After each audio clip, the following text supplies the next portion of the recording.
Audio Jungle.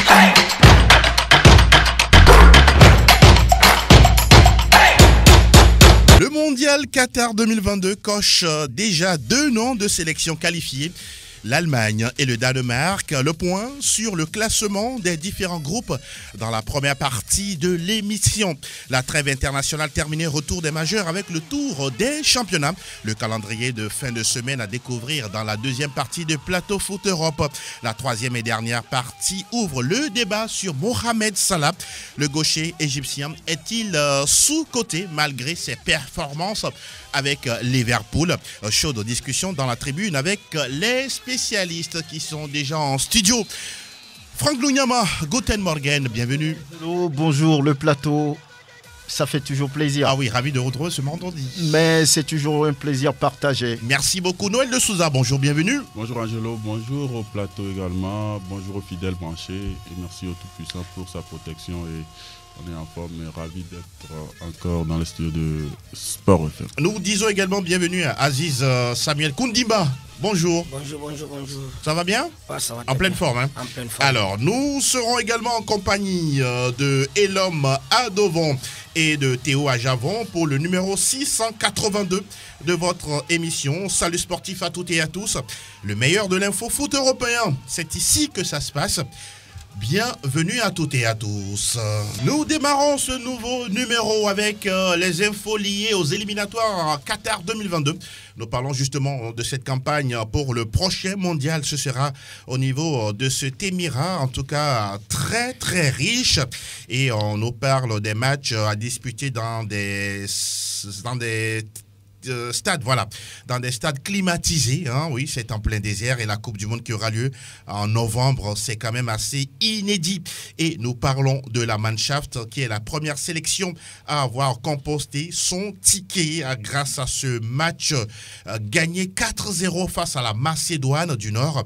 Et oui, l'Allemagne, Franck, on pourra dire, c'est tout simplement remis dans le sens de la marche et surtout à éviter cette défaite-là concédée à Duisbourg il y a quelques mois déjà. Oui, je le disais la dernière fois que la Mannschaft ne peut pas perdre 2 fois dans ces éliminatoires face à une équipe qui n'a aucune référence. Ça a été certainement un faux pas contre la Macédoine la dernière fois où la National Mannschaft a été battue par cette sélection de Goran Pandev. Donc il fallait réagir et les hommes de Hansi Flick l'ont si bien fait en faisant une promenade devant la Macédoine. Donc c'était quand même attendu cette victoire de la National Mannschaft. Les 4-0 qui portent, on pourra dire, les couleurs des joueurs de Chelsea. Kai Havertz, c'est un doublé de Timo Werner. Samuel. Bon, je vous avais dit que chaque fois je vous dis que quand la mayonnaise commence à prendre, vous allez voir. Et la jeunesse est là. La jeunesse était là à l'Euro aussi. Je n'en discute même pas. C'est maintenant qu'il y a la formation, maintenant qu'il y a la cohésion. C'est maintenant que tout commence à marcher. Ce n'est pas encore marché. Ça commence. Ah, d'accord. Ça commence à venir.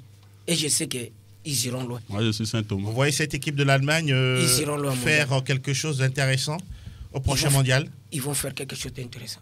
On rappelle que dans cette poule, la Mannschaft a 21 points glanés sur 24 possibles. 8 points de plus que la Roumanie. On reste sur la Mannschaft pour évoquer toujours ce terre de jouvence.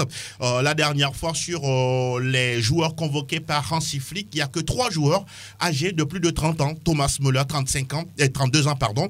Manuel Neuer, 35 ans. Et puis Marco Reus, également 32 ans. Les autres sont des jeunes comme Karim Adeyemi, 19 ans. Jamel Mouziala, 18 ans, pardon. Timo Werner, 25 ans. La jeunesse prend le pouvoir? Oui, la jeunesse prend le pouvoir, mais est-ce qu'ils pouvaient faire autrement? Parce qu'aujourd'hui, les joueurs qui sont en forme dans leur club, les meilleurs du moment quand même pour cette formation Mannschaft, ce ne sont que des jeunes qui se produisent au Bayern Munich, à Chelsea et dans d'autres clubs. Maintenant, il est quand même obligé de composer avec ceux-là. C'est vrai qu'entre-temps, il y a eu ce retour de Müller depuis avant qu'il ne parte. Mais moi, mes interrogations sont plus sur cette défense de la National Mannschaft. Quand on a Soule, on a Thilo Kehrer. C'est vrai, Kehrer, c'est un joueur, c'est un bon joueur, mais c'est pas encore forcément un grand joueur. Il faut qu'il passe par là pour grandir. Oui, il faut qu'il passe par là pour grandir. Maintenant, comment est-ce comment se fera la transmission? Parce que vous savez, en sélection, il faut venir côtoyer les grands, il faut apprendre d'eux et savoir gérer les choses. Maintenant, aujourd'hui, celui qui est là, c'est Soulé.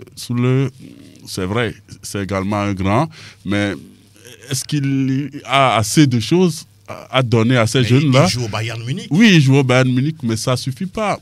Soulé aujourd'hui, pour moi, c'est un gars il a ce mental, mais il est plus lourd. Soulé n'a pas trop de vécu pour transmettre cela aux jeunes. Oui, je pense que Soulé a quand même quelque chose à transmettre, mais ce serait mieux s'il y avait quand même, vous savez, c'est vrai, on ne peut pas remonter le temps, mais si ces joueurs-là pouvaient du moins être sur un pied et demi et essayer de tenir la baraque et transmettre, oui, ce que je dis est très important. Là, il n'y aura pas de la jeunesse. Et transmettre. Là, il n'y aura pas de la jeunesse. Non. Il y aura de la jeunesse. Comment? Je parle quand on de ramène la personne qui a 37 ans, 36 ans. Non, vous savez aujourd'hui, quand on prend un Sergio Ramos, avant qu'il quitte le Real, avant qu'il n'ait ces histoires de blessures, il est bien âgé, Sergio Ramos, mais quand il est là, on sent l'aura, on sent qu'il y a un Ramos. Vous pensez que c'est ça qui va manquer à cette Mannschaft? Oui, je pense que derrière, il va falloir beaucoup travailler. Parce que vous savez, ça passe facilement face aux Macédoines, je ne sais pas, dans cette poule. Oui, voilà. Toute l'équipe, lorsqu'on est en reconstruction, oui, c'est un chantier à tous les niveaux. Donc aujourd'hui, personne ne va reprocher à la Nationalmannschaft d'avoir une défense peut-être perméable. Voire déséquilibrée. Oui, c'est un ensemble qui se fait et c'est le travail que va faire forcément Hansi Flick. C'est sûr, il n'y a rien à dire. Il est là pour ça. Oui, je vais conclure parce que vous savez, lors de la dernière compétition de cette Mannschaft, c'était quand même à l'Euro et c'est sorti en 8e face à l'Angleterre. Oui. Je pense qu'aujourd'hui, le défi est plus que ça. Ce n'est pas forcément se qualifier parce que dans ces histoires d'éliminatoires et tout, surtout en Europe, vous voyez que des fois c'est un peu facile pour cette sélection. Des nations, c'est vrai, il y a plus de petites nations en football, mais il y a quand même des nations qui sont plus ou moins petites. Oui. Donc, on peut passer et attention, ne pas croire que nous sommes les premiers à se qualifier et puis c'est fini. Ils ne vont pas dormir sur leur laurier quand même. On connaît bien la Mannschaft. Oui, il faut continuer pas à travailler parce qu'on sait quand même que lors de la dernière Coupe du Monde, c'était quand même pas aussi florissant. Sorti. Alors, on va parler de ces 3 années dernières. C'était compliqué pour la Mannschaft avec Joachim Löw. Le renouveau semble être sonné désormais par Hansi Flick. Oui, j'ai comme l'impression que Joachim Löw a fait son temps. Il avait eu le temps de mettre en place un certain logiciel finalement qui a été, on va dire, un peu virusé. Il fallait changer les choses, il fallait regarder autre chose. Il a fait 12 ans, si je ne m'abuse, à la tête de la Nationalmannschaft. C'est un long règne. À un moment donné, il a perdu un peu la main, il ne sait plus trop ce qu'il doit développer. Voilà, c'est une sélection qui a été championne du monde, qui a été demi-finaliste des plus grandes compétitions européennes. Donc, c'est une, on peut le dire, la fin d'une génération. Celle de 2014 est pratiquement partie. Il va falloir maintenant remettre en place d'autres choses. Et quand c'est comme ça, vous allez chuter, vous allez tomber, vous allez vous relever jusqu'à retrouver un niveau. Je crois que ce n'est pas, on va dire, un truc qui est propre à la Nationalmannschaft. Beaucoup de sélections ont connu ce parcours-là. Et voilà, donc je crois que le travail demandé à Hansi Flick, c'est de mettre en place une sélection compétitive, performante et de retrouver le haut niveau.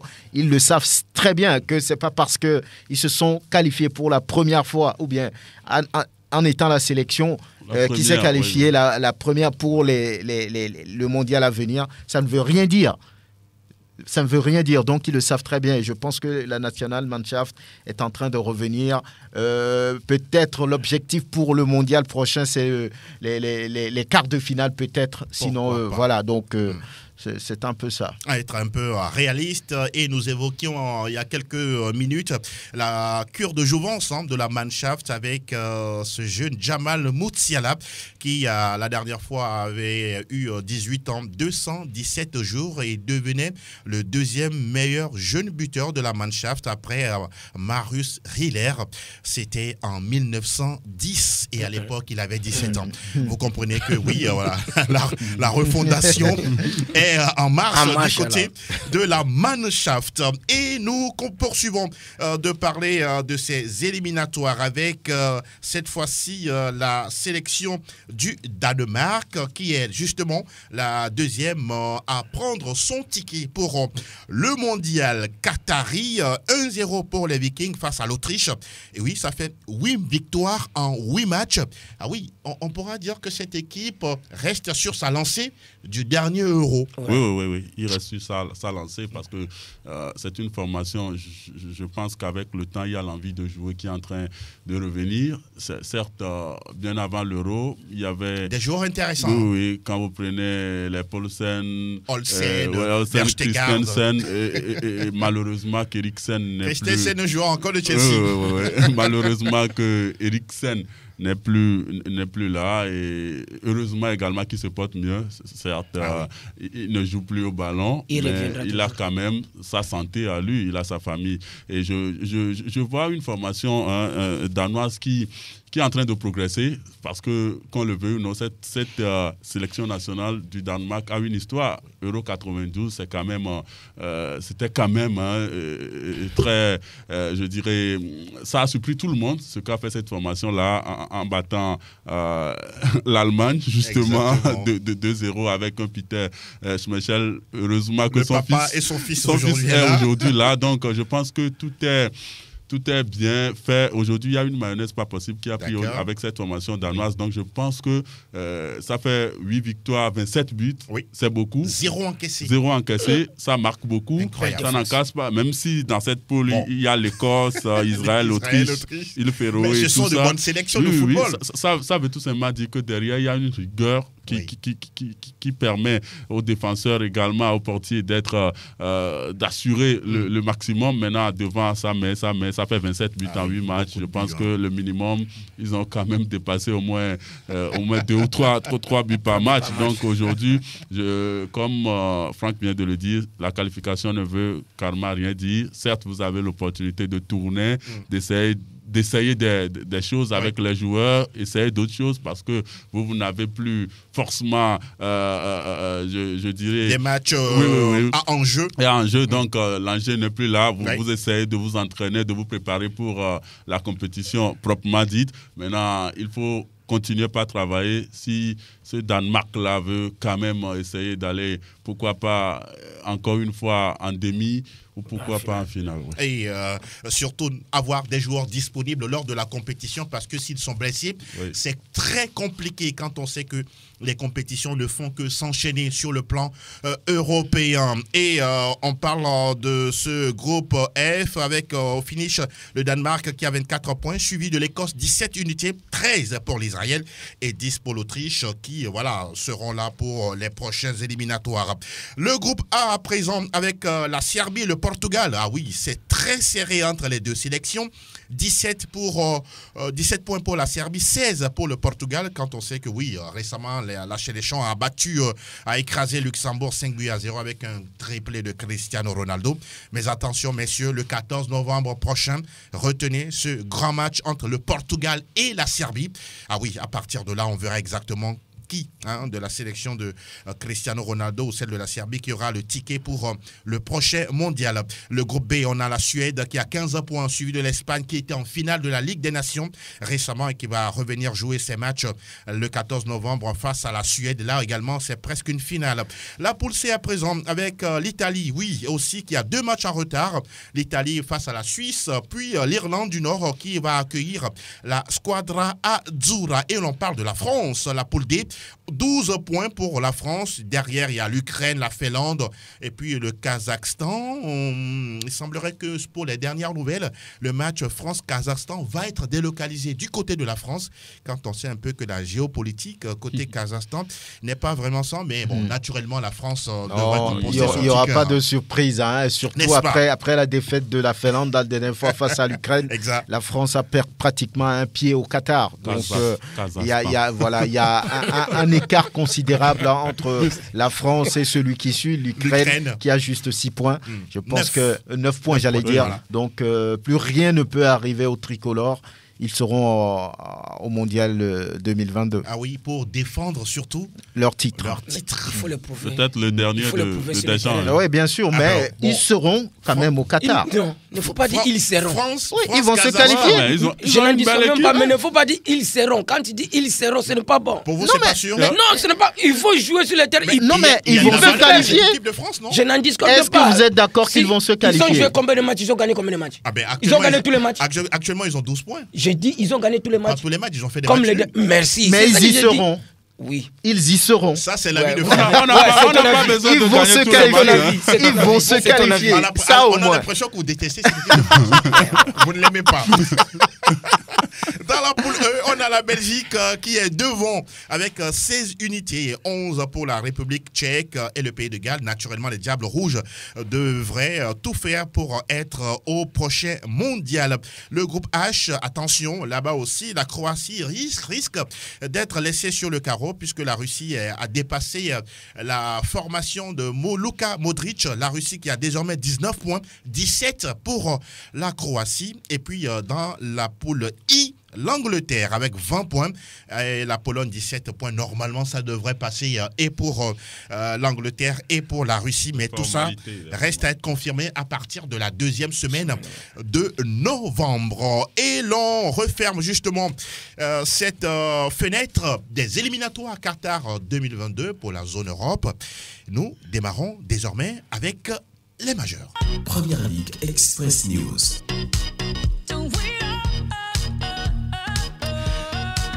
Huitième journée de Première Ligue anglaise. Enfin, oui, les championnats sont de retour et ce samedi, Liverpool va être du côté de Watford. Attention, une équipe de Watford qui va être désormais coachée par Claudio Ranieri. Liverpool doit faire attention ou, bon, normalement, ça doit passer pour les Reds. Non, Liverpool doit faire très attention parce que on vient de parler là des éliminatoires. C'est pratiquement les mêmes joueurs. Quand on a un grand joueur, c'est le même joueur qu'on a déjà usé en club, qui fait un voyage. Si c'est en Europe, c'est compréhensible. Maintenant, si c'est en Amérique du Sud et tout ça, aïe. Il revient, il s'entraîne, il y a de la fatigue, il peut être, je ne sais pas, peu importe sa forme, tout le travail qu'il fait, il est fatigué. Maintenant, on remet les mêmes joueurs sur la pelouse. À un moment donné, vous avez envie de jouer, mais le moral, le mental n'est plus là. Parce que faire des heures de vol, parfois c'est traumatisant.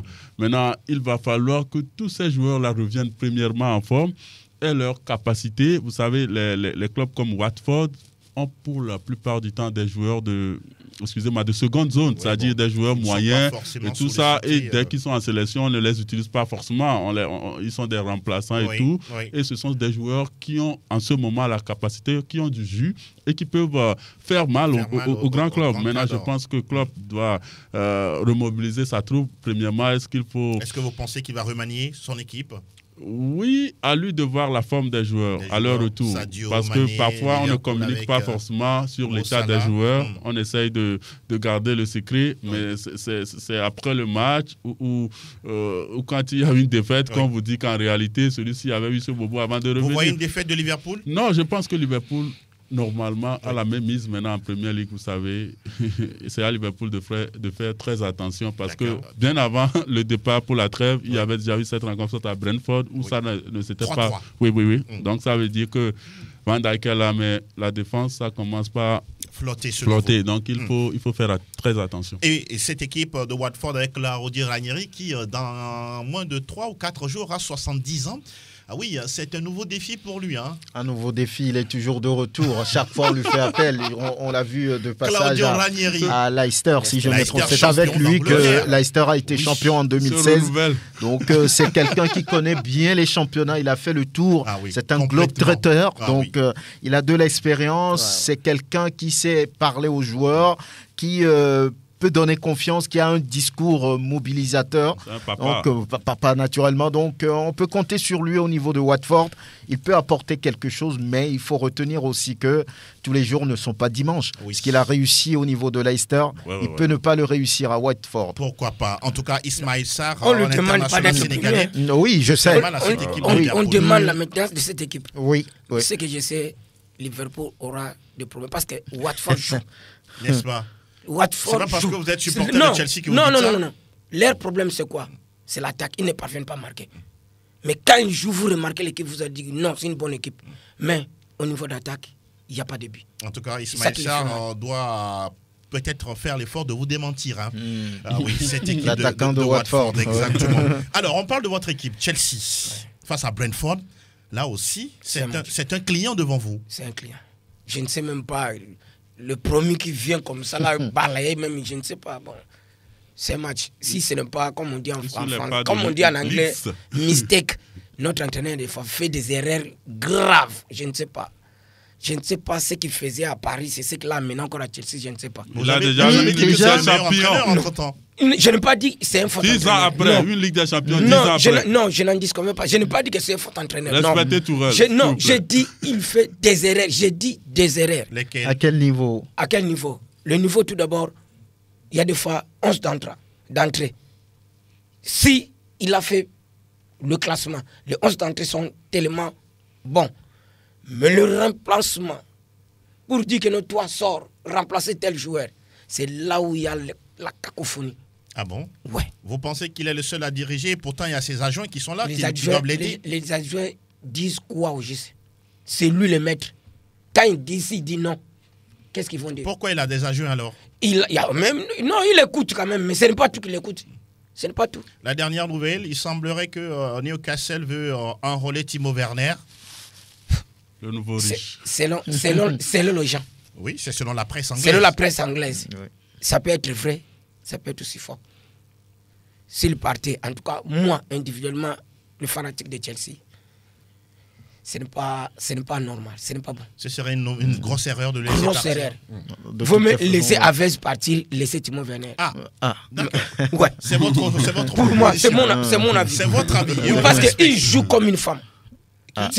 Avec Havertz. Havertz, Ah, d'accord. il joue comme une femme. Et pourtant, Ça, on ce l'a n'est fait pas- venir. On l'a fait venir avec le montant là, non. Ce n'est pas ce qu'il produit. Mais C'est pas le jeune. c'est un jeune. hein. Ok. C'est la Je ne jeunesse. dis quand même pas, C'est la c'est pas un jeunesse que jeune. vous parlez. Et on doit y qui? Mais haut et fort. Non, je n'ai pas dit que non, quand tu es jeune, donc tu es bon. Non.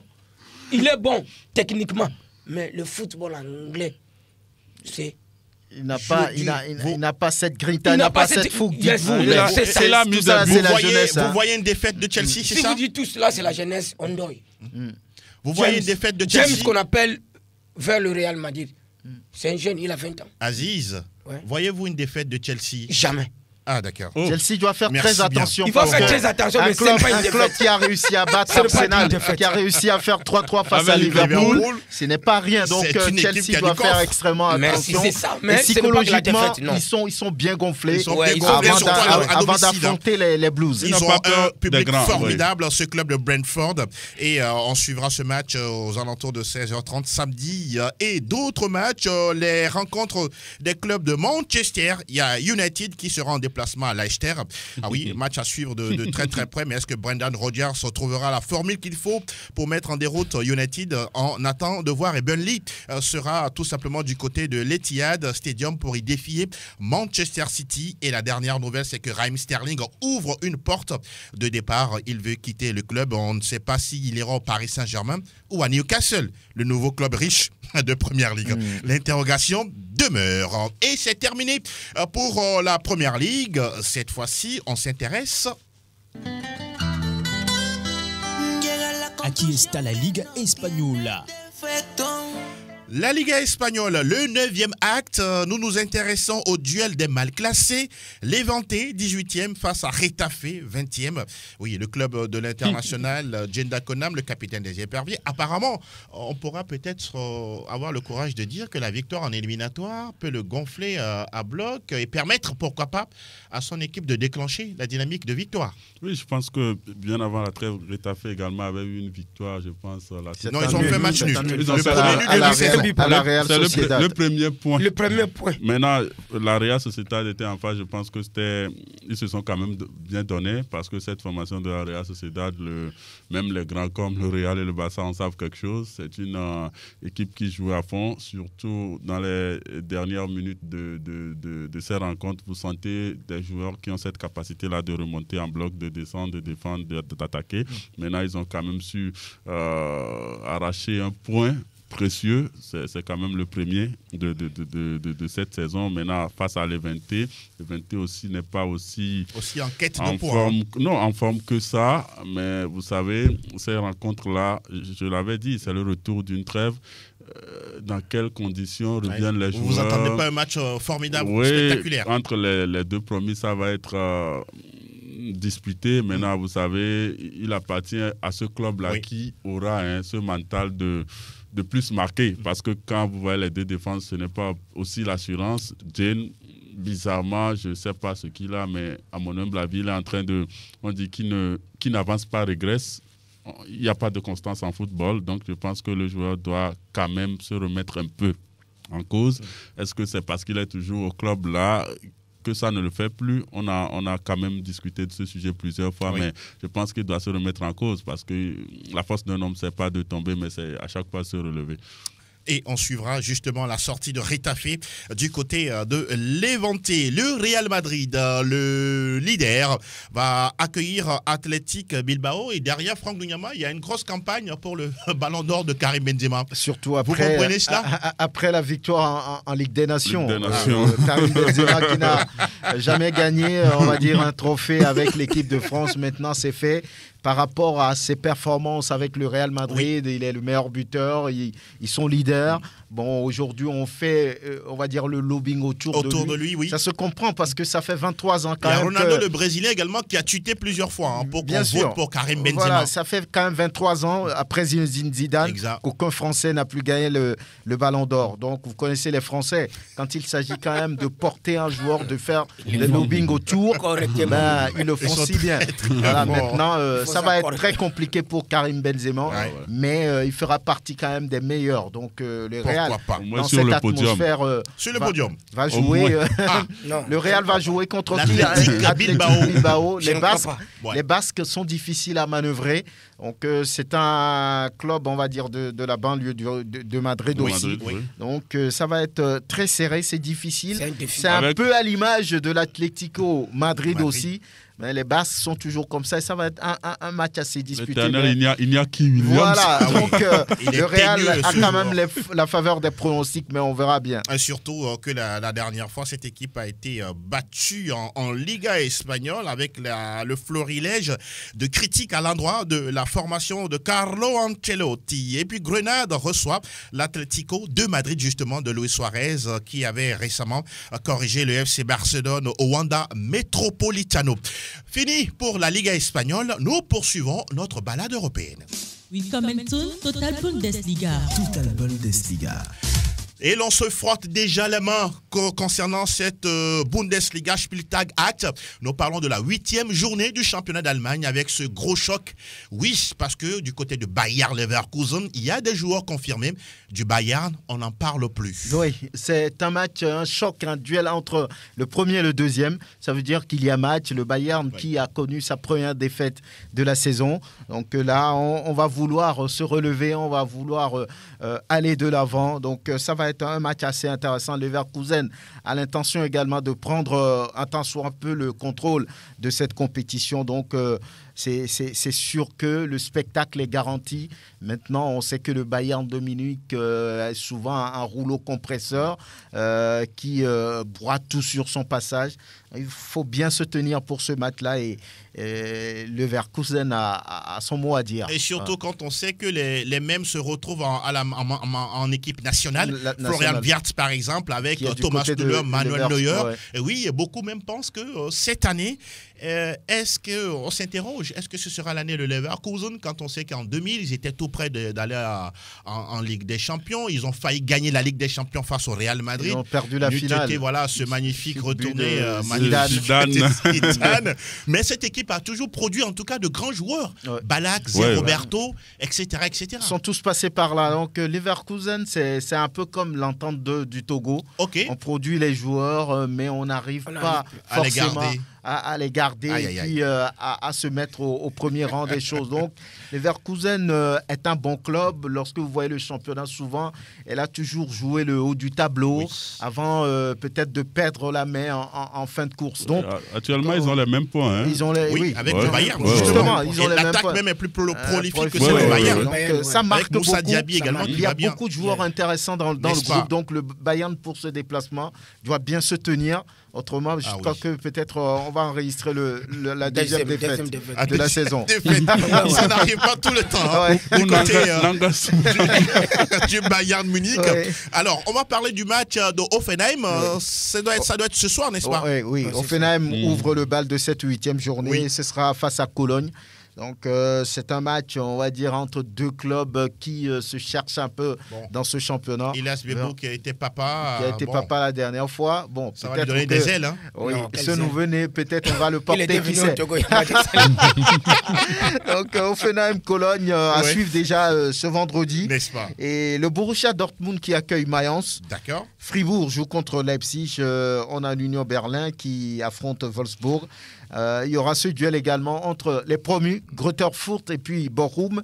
C'est intéressant puisque les deux clubs se cherchent. Ils sont derniers d'ailleurs. Francfort va jouer contre Hertha Berlin, Mönchengladbach, Stuttgart.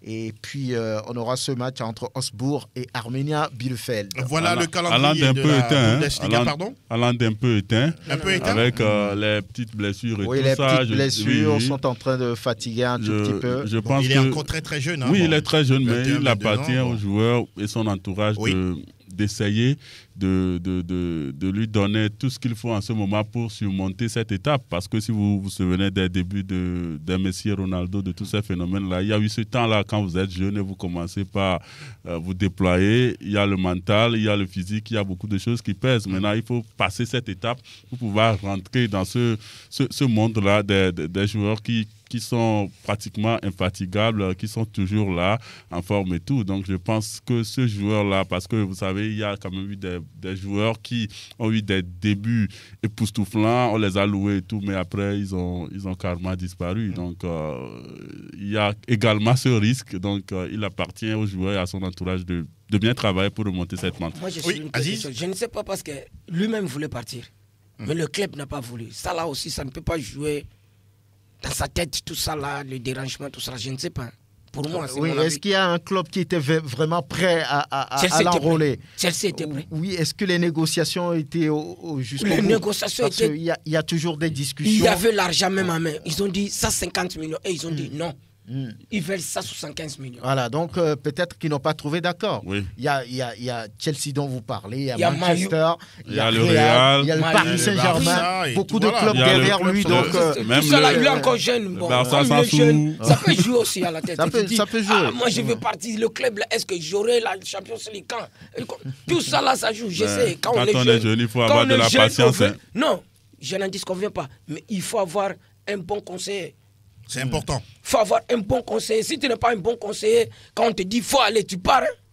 Mon frère, j'ai joué au football. Il est là, il est toujours là. En tout cas, il est toujours sociétaire de Borussia Dortmund. Peut-être que voilà, les jaunes et noirs, Joachim Watzke est en train de faire monter les enchères pour, pourquoi pas, le vendre à un très bon prix, histoire de prendre encore d'autres jeunes. On l'a vu un peu comme Jadon Sancho. Comme Dembélé. Pourquoi aussi diminuer le prix? Comme diminuer le prix avec ces problèmes maintenant des pieds. Non. Dans le business. Non, je dis le prix aussi peut baisser. Dans le foot business, non, ça ne va pas diminuer.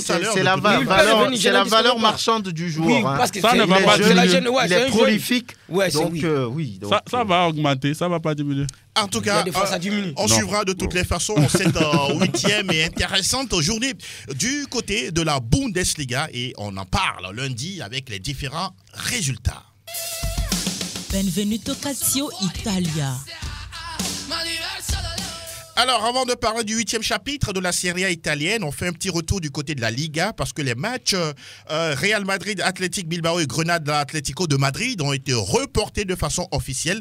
La raison, elle est toute simple. Les joueurs sud-américains n'auront pas suffisamment de temps pour revenir au sein de leur escouade pour disputer. Et donc, ces matchs ont été suspendus. Tout simplement, on attend de voir exactement ce qu'il en sera pour les prochaines programmations de la Liga espagnole. Et nous parlons justement du 8e chapitre de la Serie A avec dimanche 2 matchs intéressants. Le Napoli, le leader, qui jouera face à Torino, et puis la Juventus Turin, qui accueille l'AS Rome d'un certain José Mourinho. Je pense que ça va être très disputé. Ça vous fait sourire. Cette rencontre, je vois un peu Mourinho en rage sur les bancs.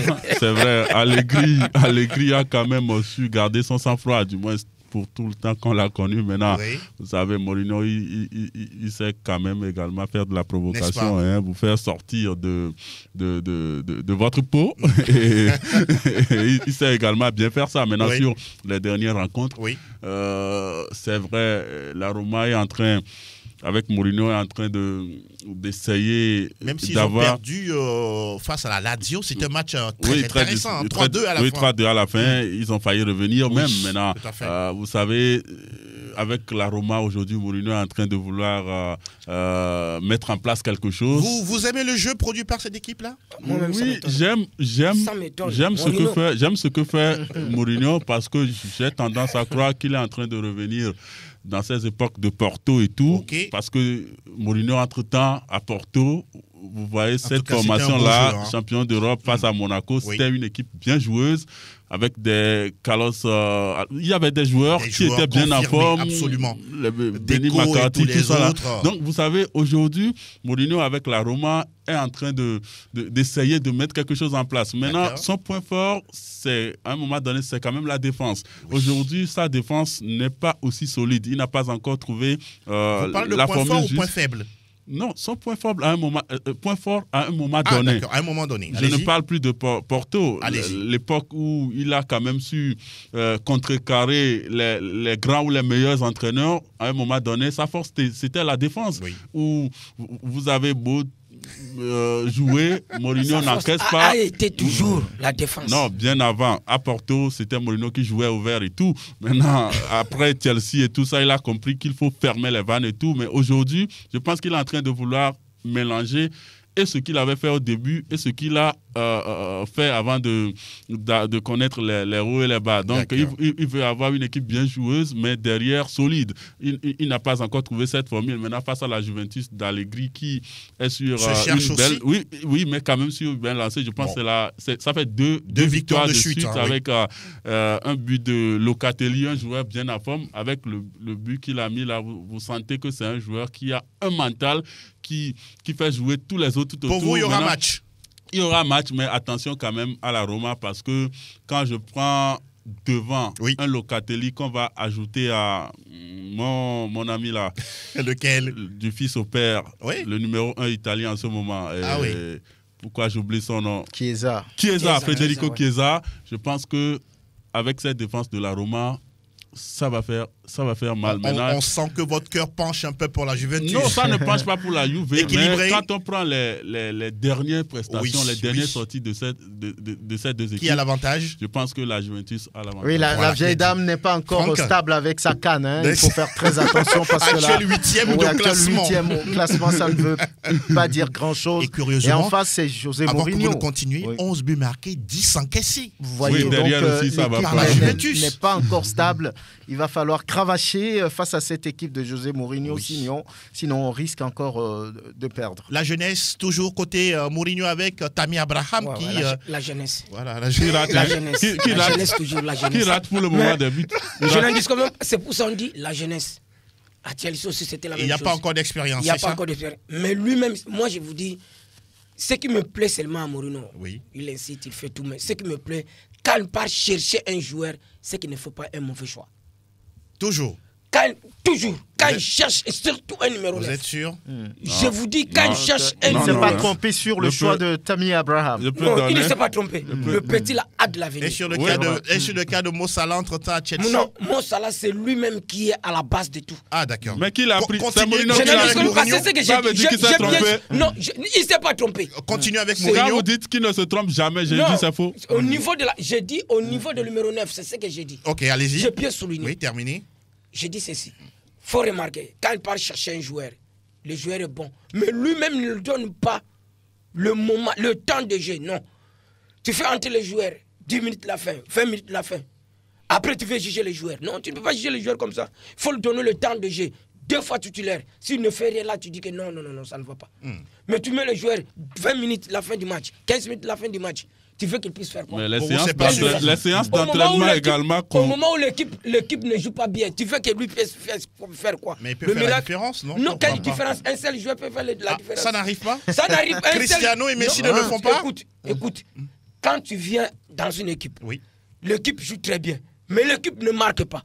Toi, tu viens, si tu as ce mental-là de marquer, tu vas marquer. Mais l'équipe ne joue pas bien, tu viens, tu vas gagner, tu vas marquer. Ce n'est pas possible. Ce n'est pas possible. D'accord. Je joue au foot, je sais. On rappelle également que oui, vous avez joué au foot et vous êtes entraîneur aujourd'hui. L'équipe ne joue pas bien. On dit Cristiano Ronaldo entre. Il va marquer. Il va prendre la balle vous n'avez plus la parole. Oui, parfois il fait on parle de la Lazio Rome qui sera face à l'Inter Milan. Le match a lieu samedi. En tout cas, une affiche intéressante entre les Nerazzurri et les Laziali. Un match à suivre du côté de la Serie A italienne. Et on fait le dernier tour des majeurs. Désormais, nous sommes du côté de... Total Info Ligue 1. Info Ligue 1. On s'intéresse rapidement à la levée 10 de la Ligue 1 avec des matchs comme Paris Saint-Germain-Angers. Normalement, ça devrait passer pour les Franciliens, même qui seront privés des joueurs sud-américains, parce que pas plus tard qu'hier, ils ont encore joué les éliminatoires du côté de la zone âme sud. Lyon reçoit Monaco samedi à partir de 19h, mais on s'intéresse rapidement à cette nouvelle information côté de la LFP, c'est qu'il y aura le Boxing Day, c'est-à-dire des matchs à Noël et au 1er janvier côté français à partir du 28 décembre 2022. Comment est-ce que vous voyez tout ça? Peut-être ils ont analysé la situation du côté de l'Angleterre. Ils ont trouvé qu'il y avait peut-être quelque chose de bien à retirer. Et par rapport au calendrier également qui est très compliqué pour les joueurs, les entraîneurs, je pense que les Français veulent également essayer quelque chose. Pour moi, il s'agit de ça. Et puis, n'oubliez pas les sponsors qui parfois se mettent, on va dire, dans la danse et qui imposent des choses dans les coulisses. Et on veut leur faire plaisir. Tout ça là, peut amener quand même la Ligue à faire ce choix également. Et cette Coupe du Monde qui arrive en novembre 2022, on ne sait pas exactement comment les joueurs auront nécessairement le temps de s'aguerrir parce que c'est une semaine juste après la fin justement des matchs et puis à une semaine de l'ouverture de la Coupe du Monde. C'est vraiment très très serré. En tout cas. Et c'est bizarre. C'est bizarre cette décision. Et moi, je pense Peter Bosz qui n'est pas du tout d'accord avec les organisateurs des grandes compétitions. C'est normal parce que vous prenez un joueur, il joue et la Ligue des Champions et les championnats et la Coupe nationale. En dehors de ça, il va en sélection pour la trêve. Il revient, il y a le championnat. Maintenant, une Coupe du Monde du Qatar qui est en novembre, qui déjà en pleine compétition. Ça veut dire qu'à un moment donné, les joueurs seront obligés de choisir les matchs. Oui, c'est ce qu'ils doivent faire. Ils doivent choisir les matchs. Ceci on joue, ceci on joue pas. C'est pas eux qui choisissent. C'est peut-être le coach qui va dire je vais faire le roulement, je vais tourner les skis. Je comprends, mais sur les résultats. Moi, je parlais plutôt de lever le pied. Lever le pied, c'est-à-dire il est là. Il est sur la pelouse. Est-ce qu'on aura encore des matchs de qualité? Il ne peut pas lever le pied. Oui. Non, mais on aura des matchs de qualité. Il ne peut pas lever le pied. On ne pourra pas avoir des... Non. Il y a des joueurs. Moi, Messi, avant la Coupe du Monde 2014 au Brésil, et vous suivez bien le joueur, vous connaissez le joueur, le Barça n'était pas aussi en forme que ça, mais il a levé le pied. Moi, quand je suis Messi depuis, il a levé le pied, il a préparé cette Coupe du Monde. Pas possible. Quand vous le voyez jouer, vous sentez que c'est un joueur qui est là. Il fait juste, il assure juste le minimum et vous sentez qu'il ne veut pas se déployer. Il évite beaucoup de choses. C'est de ça que je parle. Et c'est ce qui va se passer selon vous? Oui, c'est ce qui risque d'arriver. Non, on impose les entraîneurs. on les impose. Vous êtes venus pour le championnat, vous voulez être leader. Et tu dis que non, il faut que les joueurs puissent lever le pied. Non. Vous mettez les joueurs avec l'équipe type. Vous mettez les joueurs sur la pelouse, vous mettez l'équipe type. Ouais. Il appartient aux joueurs de fournir les joueurs sur la pelouse. Vous perdez, vous croyez que le président va vous dire que non, vous avez bien joué. Aziz, non. Vous êtes entraîneur, vous êtes coach, vous alignez votre 11, il appartient aux joueurs. Il n'appartient pas aux joueurs. Ça, la décision appartient à l'entraîneur. Si les joueurs ne jouent pas, vous les sortez. Mais quand c'est comme ça, Franck, on a l'impression qu'on mobilise beaucoup plus l'argent que la santé des joueurs. Aujourd'hui, c'est ça. Ils sont bien payés. C'est pour cela d'ailleurs qu'ils sont cher payés. Merci. Ils sont cher payés. Et puis, on a parlé de sponsors. On a parlé des partenaires. Leur physique dans tout ça. Mais le capitaliste s'en fout de tout ça. Le capitaliste s'en fout de tout ça. Mais lorsque vous voyez, par exemple, certains matchs en Angleterre qui se jouent à midi, c'est pourquoi? C'est des partenariats. C'est des matchs qui doivent être vus quelque part en Asie, quelque part, je ne sais pas. Donc, ils sont obligés de suivre. Il y a des contraintes. Au bout du monde. Il y a des sponsors qui sont là, mais moi, je mets de l'argent. Vous devez faire ce que je veux. Il y a tout ça là qui rentre en ligne de compte. Le football est totalement dilué. Aujourd'hui, c'est un business. Aïe. Il n'y a plus rien. C'est du business. C'est vraiment dommage. On va en rester là, messieurs, s'il vous plaît, parce que le temps avance. On a d'autres choses à dire. Et voilà qui est dit en ce qui concerne la Ligue 1 française. Et désormais, on va essayer de débattre. Voilà. Plateau Foot Europe sur Sport FM. La tribune où les spécialistes disent tout haut ce que le public pense tout bas.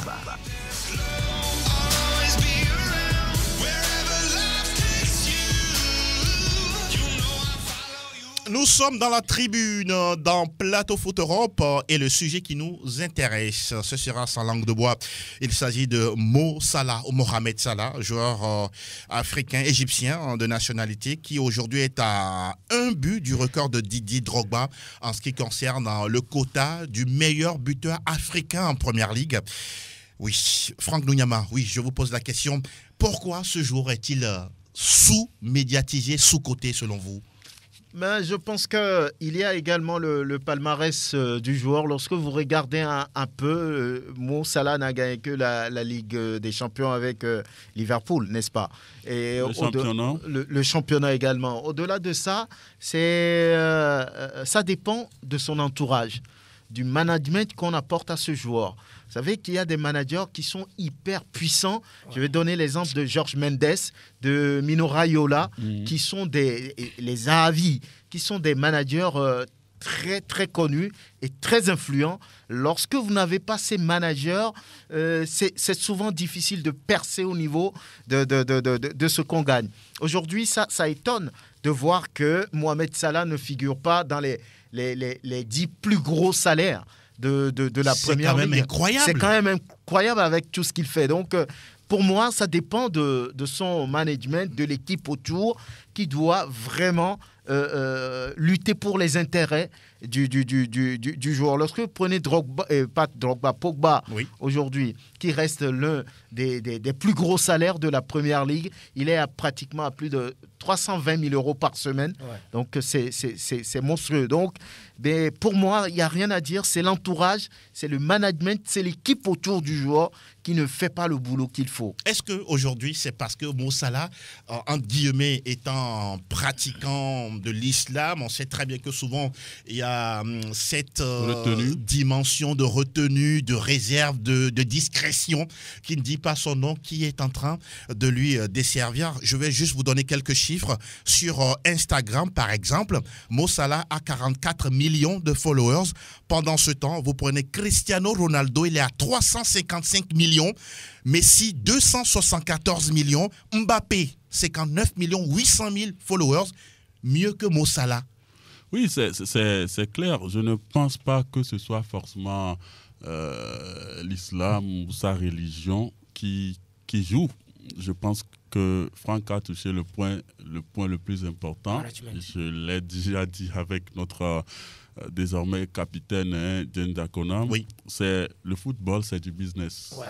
Et aujourd'hui, je dis, quand vous prenez un Messi ou un Ronaldo, le nom déjà, c'est une entreprise. Et c'est ce que les joueurs africains, à mon humble avis, n'ont pas encore compris. Ils n'ont pas encore compris que dans cette sphère-là du football, il ne suffit pas seulement de taper dans le ballon, d'être le meilleur sur la pelouse. Il faut se faire une image.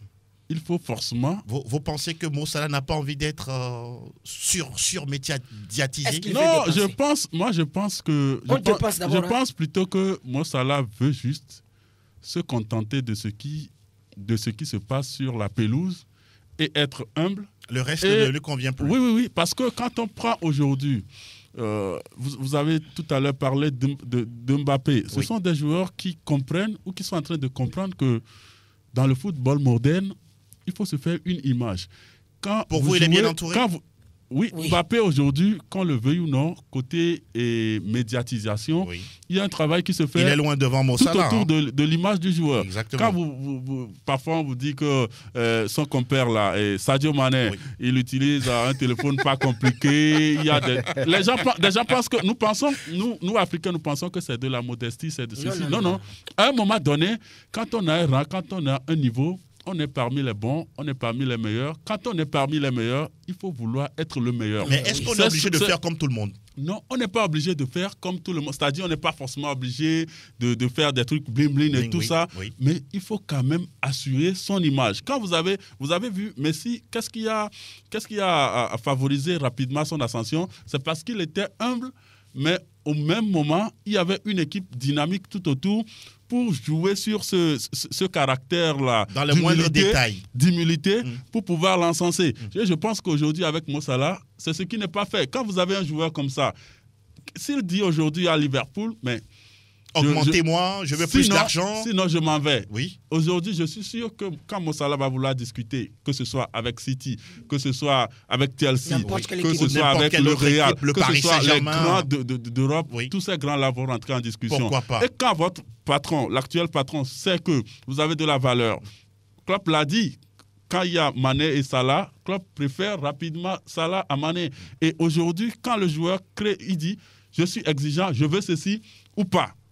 Oui, il faut avoir cette capacité-là à un moment donné de profiter de sa qualité pour pouvoir, je dirais, obtenir certaines choses facilement. Ce qu'on veut et quand surtout votre patron sait que vous discutez avec l'autre qui est un concurrent direct, qu'est-ce qui va se passer? Il va dire, mais on vous fait ceci, on fait ceci. Le camp Mbappé est là, le Qatar est en train de mettre encore des milliards sur la table. Beaucoup d'argent. Et on s'intéresse au top 10 des meilleurs joueurs, des joueurs les mieux payés en Première Ligue. Devant, il y a Cristiano Ronaldo, 30 800 000 euros par saison. Kevin De Bruyne, 24 200 000 euros.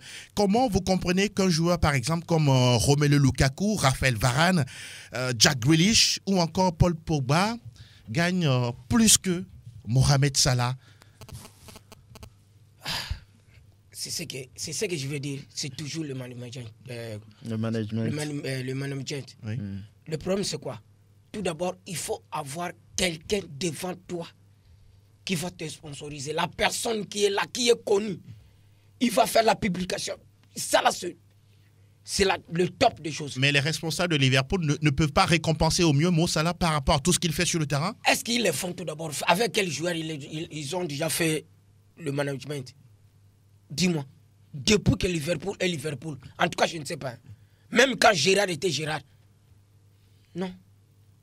Et est-ce que l'équipe de Mo Salah même s'impose? C'est aussi ça la question. Vous avez parlé d'un aspect très important. Oui. Il est musulman. Oui. Ce n'est pas un joueur people, ce n'est pas un joueur bling-bling. Voilà. Tout cela, ça joue un peu. C'est un joueur qui veut faire l'essentiel sur le terrain et puis voilà. Aller rester à la maison. Il n'a forcément pas d'image. Alors qu'aujourd'hui, lorsque Cristiano Ronaldo cueille une fleur quelque part, ça fait le tour du monde. Ce n'est pas forcément le cas de Mo Salah. Rudiger. Comme il est sollicité dans un autre club, on l'a proposé parce qu'il voit son importance dans l'équipe. Il a dit, je vais partir. Ils ont dit, non, on augmente les... On a mis jusqu'à 200 000 euros. 200 000 pounds par semaine. Quelqu'un Il a refusé, il a dit non. Quelqu'un m'a dit que Pogba aussi est musulman. Non, voilà, quelqu'un le dirait. Il a dit que non, je ne c'est une question de culture. Je ne sais pas si c'est Pogba est champion du monde. Mais dites-nous, vous n'avez pas répondu à ma question. Pourquoi un joueur comme Mo Salah, qui contribue au succès de Liverpool 30 ans après une première ligue, qui gagne la Ligue des Champions avec cette même équipe de Liverpool, on ne peut pas lui payer au moins ne serait-ce que 20 millions d'euros par saison? Je demande tout d'abord son manager. Tu sais, dans toute chose, est-ce que avec son manager, qu'est-ce qu'il parle en coulisses avec son manager? Quand vous avez un manager, vous allez dire que non, je suis un bon joueur, je veux que tu puisses faire ça, ça. S'il ne le fait pas, tu changes. Mais non, il ne faut rien. Ça ne lui dit rien. Oui, il faut changer, oui, il faut changer. Tu as un papa qui ne te donne pas l'argent. Mais tu prends un papa adoptif qui te donne l'argent. Tu crois que tu vas t'accrocher au papa qui t'a mis au monde, papa biologique? Tu vas partir sur non, je ne vais pas partir, mais je vais au moins donner tout ce que j'ai envie de donner au papa qui me donne l'argent. Vous comprenez? Et quand tu es manager, tu vas manager dans toutes circonstances. Ça veut dire, tu vas faire la publication du joueur. Tu vas aller même voir le président que non, mon joueur, si vous ne voulez pas mon joueur, va partir. Alors quand ils voient que Salah, ce n'est pas un petit joueur. En tout cas, son agent, il s'appelle Rami Abbas Issa. Qui le connaît. Voilà, c'est un musulman encore. C'est un musulman en plus. Vous n'êtes pas sérieux. Si c'est les Mino Raiola, si c'est les Georges Mendes, si c'est les Zavi. Qui dit que Salah n'est pas aussi surcoté comme Messi et Ronaldo, et pourtant, il fait des choses extraordinaires, voire incroyables sur la pelouse. Il n'a qu'à revoir ce qu'il fait comme travail. C'est incroyable. Qui le connaît? Moi, c'est pour la première fois même d'écouter le nom. Hein. Nous parlons de Mo Salah qui a quand même 29 ans, passé par FC Bâle, Chelsea, Fiorentina, la Roma. Et aujourd'hui, il est quand même du côté de Liverpool. L'élément essentiel. C'est quand même très, très désobligeant de voir un joueur aussi talentueux qui risque même de passer devant Didier Drogba parce que lui, le dernier, il n'est plus en activité, mais Salah va battre le record du meilleur buteur africain en première ligue. Il est à 103. Il reste encore combien de journées? Je ne sais pas. Au moins 25 journées au niveau de la première ligue anglaise. Il aura le temps de battre, pourquoi pas, ce record-là. Je pense aller. Je pense également. C'est phase aller, phase retour. Je pense également que c'est un peu la mentalité africaine. Hein. Ce qu'on a déjà, on trouve que c'est bon. Oui. Ça va. Quand on prend du livre, on est minimaliste. Oui, on n'a pas de l'ambition. Sky is your limit. On ne veut pas. Il n'y a pas la vision. On ne veut pas élever la barrière. Mais oui, on se dit, oui, c'est déjà bien. Non, est-ce qu'il y a une autre équipe qui va me solliciter? Ah non, là-bas si je non, il sait qu'une autre équipe va le solliciter. On va lui payer combien? Mais il n'a pas élever la barrière. Entre-temps, il a été sollicité par le Paris Saint-Germain, par Barcelone, le Real, mais il a voulu encore rester du côté de Liverpool et il restera dans l'ombre. Oui, pour l'instant, quand on prend les 10 joueurs les mieux payés de Première Ligue, Mo Salah n'est pas dedans. Merci. C'est incroyable. C'est pour ça que je dis avec il aime le football, il travaille. Il aime le football. Avec un manager qu'on appelle Issa. Moi, c'est pour la première fois de côté. Pas sérieux. Non, c'est un musulman. En quoi le nom ne permet pas Mohamed Salah? Un chrétien peut appeler un musulman de discuter en matière d'argent. Donc, quand on s'appelle Georges Mendes, on peut aimer l'argent. Oui. Quand c'est Issa, c'est pas le cas. Issa, non. Mais avec les Messi, Ronaldo, on a beau crier que ce sont des joueurs qui aiment le club et tout ça, mais Messi est parti, pourquoi? Il est parti gagner autant d'argent de l'autre côté. C'est ce qu'on appelle en anglais free. D'accord. Messieurs, je pense qu'on est arrivé au terme de cette émission. On va prendre le temps de saluer quelques personnes chères à vous. Franck. Oui, excellente semaine, excellent week-end, j'allais dire à toutes et à tous. Aziz. Ouais, je salue en passant ma femme. Oui. C'est votre fan numéro 1. Ma fille, Precious. Très pressée. Ah oui, ça se voit. Mon cher je Noël. vais saluer Obed qui nous a suivis, qui nous suit tout le temps. Momo qui est toujours scotché, et son Altesse, également tous ceux qui connaissent Noël de Souza. Voilà qui est dit. Mille merci à toutes et à tous. Noël, Franck, Aziz. Merci également à Elom Adovon. On prend encore le temps de lui souhaiter joyeux anniversaire, même si c'était mercredi dernier. C'est un bosseur infatigable. On lui souhaite tout le meilleur du monde. Beaucoup de santé et surtout de meilleures choses. Merci également à Théo Ajavon. On se souhaite, Aziz, vous fermez s'il vous plaît votre clapet, s'il vous plaît. Alors, on se souhaite une bonne fin de semaine. On se retrouve lundi avec le même enthousiasme, le même amour pour vous servir. À très bientôt. Ciao, ciao.